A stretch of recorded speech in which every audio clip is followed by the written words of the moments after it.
যাওয়া সম্ভব? নাসা বিজ্ঞানী কয়েক বছর আগে একটা রকেট পাঠাইছে সূর্যের কাছে যাওয়ার জন্য। কোথায়? সূর্যের কাছে যাওয়ার জন্য। গত 15 দিন আগের খবর, এখনো রকেট 35 লক্ষ মাইল দূরত্বে আছে। তারা খুব খুশি যে সূর্যের কাছাকাছি চলে গেছে। কত লক্ষ মাইল? 35 লক্ষ মাইল কিলোমিটার দূরত্ব এখনো আছে সূর্য থেকে। তারা খুবই খুশি। তো সূর্য আছে চতুর্থ আসমানে, এর উপরে আরো 3 আসমান। 3 আসমান পাড়ি দিয়া সিদরাতুল মুনতাহা আরশে আজিম যাওয়া কি সম্ভব? আরো জোরে বলেন। তো যাবেন কিভাবে? নবীজি শিখাই দিয়েছেন, as-সালাতু মি'রাজুল মুমিনিন। প্রত্যেকটা মুমিনের মেরাজ হলো 5 ওয়াক্ত নামাজ। যখনই নামাজে দাঁড়াবে সে সরাসরি আল্লাহর সঙ্গে কথা বলবে, তার মেরাজ হবে। চিল্লায় বলেন আল্লাহু আকবার।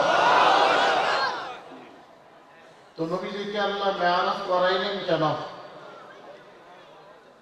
দুনিয়াতে মানুষ যদি কোনো ব্যবসা বাণিজ্যের মধ্যে লস খেয়ে যায়, অথবা মা বাবা মারা গেছে, সন্তান একমাত্র আদরের সন্তান মারা গেছে, তার মনে কষ্ট থাকে, দুঃখ থাকে, বাড়িতে মনটারে খারাপ করে বসে থাকে, বন্ধু বান্ধব পরামর্শ দেয়, মন খারাপ করে লাভ নেই, চলো একটু বেড়ায় আসি কক্সবাজার থেকে, সিলেট থেকে, একটু ঘুরে আসলে মনটা ভালো হয়ে যাবে।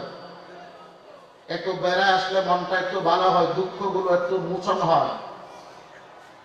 ঠিক তেমনি আল্লাহর নবীকে আল্লাহ বলছেন, নবী আপনি কালিমার দাওয়াত দেন মক্কায়। নবীজি যখন কালিমার দাওয়াত দিতে গেলেন, মক্কার কাফের ও বেঈমান আল্লাহর নবীকে আঘাত করেছেন, হত্যা করার চেষ্টাও করেছেন। তারই ধারাবাহিকতায় তাইফে আল্লাহর নবীজি দাওয়াত দিতে গেলেন, ওই জায়গায় নবীকে আঘাত করেছেন। নবীজি বড় কষ্ট পাইছেন।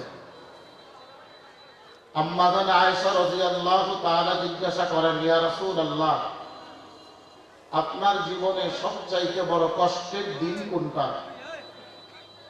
নবীজি বলেন, আয়েশা আপনি বলেন শুনি। আম্মা জান আয়েশা বলেন, আমার মনে হয় আপনার সবচাইতে বড় কষ্টের দিন হলো উহুদের দিন। নবীজি বললেন, আপনার কাছে এমন কেন মনে হলো?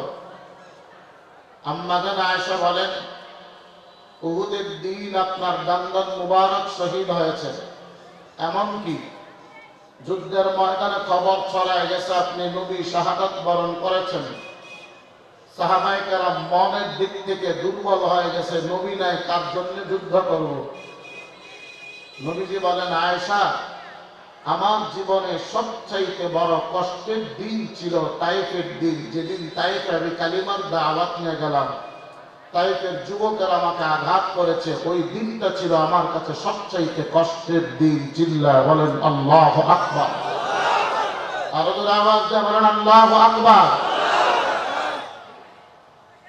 তো আল্লাহ তাআলা ওই দিন আল্লাহ নবীজি আল্লাহকে বলেছিলেন, আল্লাহ আমারে কোথায় পাঠাইছেন, যেখানেই যাই আমি মুহাম্মদকে তারা হত্যা করতে চায়। আল্লাহ জিবরাইলকে বললেন, যাও আমার বন্ধুরে নিয়ে আসো, আমার বাড়িতে দাওয়াত দিও। আরো যারা বলেন না সুবহানাল্লাহ। সুবহানাল্লাযী আসরা বি'আবদিহি লাইলান মিনাল মাসজিদিল হারাম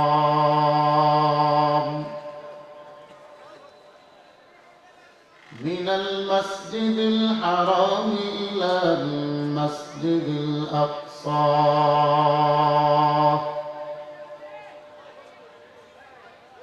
আল্লাহ বলেন, আমি আমার বন্ধুকে মসজিদে হারাম থেকে মসজিদে আকসা পর্যন্ত ভ্রমণ করিয়েছি। এশরপুরের মুসলমান ভালো করে বুঝো, আমার নবীর আল্লাহ কেন মেরাজ করালেন? আম্মা জান আয়েশার প্রশ্নের জবাবে আল্লাহর নবী জানায়